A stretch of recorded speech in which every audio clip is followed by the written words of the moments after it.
नमस्कार दोस्तों, this side RJ. आप मुझे देख रहे हैं जीनियस विद्यार्थी यूट्यूब चैनल पर। दोस्तों, आज की इस वीडियो में हम बहुत ज़्यादा इम्पोर्टेंट टॉपिक डिस्कस करने वाले हैं, जिसके लिए मेरे पास कमेंट बॉक्स में बहुत सारे क्वेश्चंस आ चुके हैं कि पैसेज को कैसे सॉल्व करना है वीडियो की मेंस एग्जाम के अंदर। तो दोस्तों, मैं अपने एक्सपीरियंस के बेसिस पर मैं आपको बताऊंगा कि पैसेज को किस तरीके से हम अच्छी तरीके से सॉल्व करके मैक्सिमम मार्क्स ला सकते हैं। ये मैं एक्सपीरियंस अपना बताऊंगा। जब मैंने एसएससी सीजीएल के मेंस के लिए एग्ज़ाम की तैयारी की थी, तब उसमें 200 मार्क्स में से 30 नंबर का पैसेज आता है और जिसमें लगभग 6 पैसेज पूछे जाते हैं।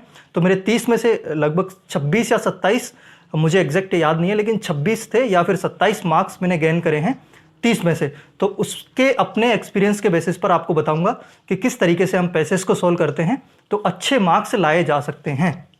लेकिन वीडियो स्टार्ट करने से पहले एक चीज़ इंपॉर्टेंट मैं आपको बताना चाहता हूं कि अगर आपको ये लगता है कि हम इंग्लिश अब ज़्यादा नहीं पढ़ पा रहे हैं या फिर मेरे कंसेप्ट्स क्लियर नहीं हो पा रहे हैं, तो हमने एक ऐसी पीडीएफ डिज़ाइन कर रखी है जिसके अंदर हमने ओनली इंपॉर्टेंट कंसेप्ट्स के क्वेश्चन आपको बना करके दिए हैं। उस पीडीएफ के अंदर ओनली इंपॉर्टेंट कंसेप्ट्स हैं, जो कि आपको 180 से 200 क्वेश्चन ओनली इंपॉर्टेंट कॉन्सेप्ट्स के मिलेंगे और लगभग 25 से 30 क्वेश्चन आपको पैसेज से मिलेंगे, जिसमें हमने 7 से 8 पैसेज आपको दे रखे हैं। तो टोटल 230 के आसपास क्वेश्चन मिलेंगे। तो वो आप डिस्क्रिप्शन में से जाकर के डाउनलोड कर सकते हो। ठीक है, वीडियो को शुरू करते हैं। दोस्तों, जब भी हम पैसेज की बात करते हैं तो पैसेज के लिए आपने बहुत सारे और भी सर्च करी होगी, गूगल किया होगा, यूट्यूब किया होगा कि पैसेज को हम किस तरीके से सॉल्व करें। तो आपको बहुत सारे कंसेप्ट्स लोगों ने बताए होंगे कि पैसेज को हम सॉल्व करने से पहले उसके क्वेश्चंस पढ़ लेने चाहिए, ऐसा आपको बताया गया होगा। हो सकता है आपको ऐसा बताया गया हो कि आपको पैसेज पढ़ने के बाद में आपको क्वेश्चंस देखने हैं और उसी तरीके के वर्ड्स आपको क्वेश्चंस पैसेज की लाइनिंग में सर्च करने हैं। लेकिन दोस्तों, मैं आपको बता दूं कि ये सारी चीज़ें मैंने भी सर्च की और मुझे भी इसी तरीके के जो आइडियाज़ हैं यूट्यूब पर लोगों ने या फिर वीडियोज़ में मुझे देखने को मिले। लेकिन दोस्तों, मैं आपको एक कटु सत्य बता देता हूं कि पैसेज में इस तरीके की कोई भी ट्रिक काम नहीं करती है। कोई भी ऐसा तरीका नहीं है जिससे हम पैसेज को इन सारी ट्रिक्स का यूज़ करके सॉल्व कर सकें। इसके लिए मैं आपको एक सॉलिड रीज़न मैं आपको देता हूं कि ऐसा क्यों नहीं होता है। दोस्त, जब भी आप किसी पैसेज का क्वेश्चन पहले पढ़ लेते हो, उसके बाद आप पैसेज पढ़ने जाते हो, तो इसका मकसद आपका पहले क्वेश्चंस पढ़ने का ये है कि मैं क्वेश्चंस को थोड़ा सा दिमाग में रखते हुए पैसेज को पढूं और उस क्वेश्चन से रिलेटेड जब भी मुझे पैसेज में कुछ चीज़ में देखने को मिले तो मैं उसको थोड़ा सा हाईलाइट करूं। लेकिन दोस्तों, ऐसा करने से होता क्या है कि जब आप क्वेश्चन को दिमाग में रखते हो और पैसेज को पढ़ते हो, तो पैसेज का जो एक सेंट्रल आइडिया होता है, सेंट्रल आइडिया मीन्स जिस चीज़ पर, जिस पॉइंट के चारों तरफ ये पैसेज घूम रहा होता है, उस सेंट्रल आइडिया से आप थोड़ा सा डिस्ट्रैक्ट हो जाते हो। जब आप अपने दिमाग में क्वेश्चंस को रखते हो तो आप उस पैसेज के सेंट्रल आइडिया से भटक जाते हो और आप उस पैसेज की जो मेन थीम है उसको नहीं पहचान पाते हैं। दोस्तों, ये मैंने खुद फील किया है, इसलिए आपको बता रहा हूँ।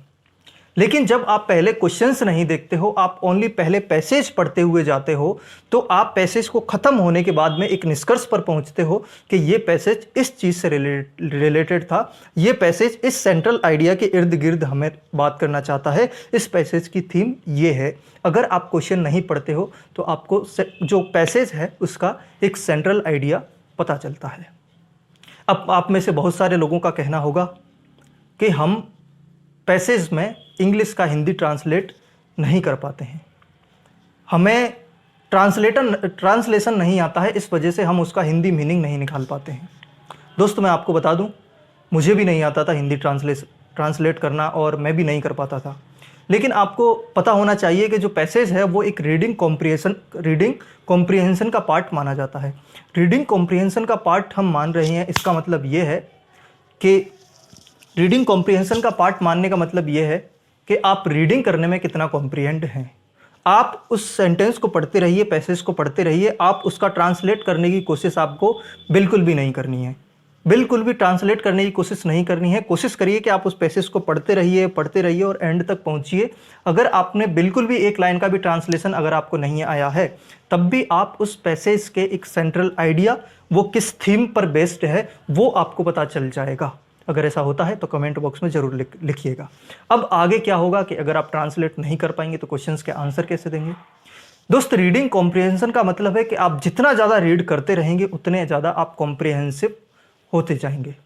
तो अब यहाँ पर तरीका एक ही है पैसेज को सॉल्व करने का, कि आपको ज़्यादा से ज़्यादा पैसेज सॉल्व करने पड़ेंगे एग्जाम से पहले। चाहे आपको उसका ट्रांसलेशन नहीं आता हो, चाहे आपके उसको क्वेश्चन समझ में नहीं आते हो, आपको पैसेज को ज़्यादा से ज़्यादा करना होगा। अभी लगभग हमारे पास 40 से ज़्यादा दिन है। अगर 40 दिनों में अगर आप 40 पैसेज भी सॉल्व करते हो तो मेरा ये आपसे दावा है कि आप 40 पैसेज सॉल्व करने के बाद में 41 पैसेज के पाँचों क्वेश्चंस आप एक्यूरेट सही कर सकते हो। लेकिन आपको 40 पैसेज की प्रैक्टिस, डेली एक पैसेज की प्रैक्टिस करनी होगी।